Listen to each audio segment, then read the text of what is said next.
Hey, this is Jay Sanford. Today I'm installing a soundbar on my TV. I bought the Mounting Dream Soundbar mounting bracket.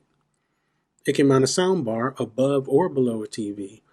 It fits most soundbars up to 15 pounds. Model number MD5420, under $30 on Amazon. Comes with multiple screws for universal mounting.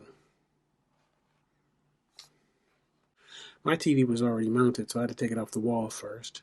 I laid it flat on the bed. I'm using an impact driver. I suggest use a regular hand screwdriver to avoid damaging your TV. After finding the proper screws and washers, I needed a couple buffer mounts because of the way my TV was built. I had to mount it and then remount the hanging brackets over them. So this bracket went below. The mounting bracket that hangs on the wall went above, and all the screws went through both.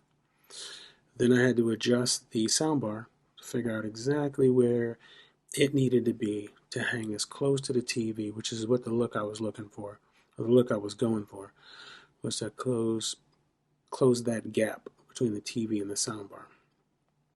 I did have an issue with mounting it too low and that gap was too big, so I had to come back and loosen the screws, but it's a universal mount, so you can slide it back and forth to get it as tight to the TV as you need to, and you can probably mount it with multiple TVs.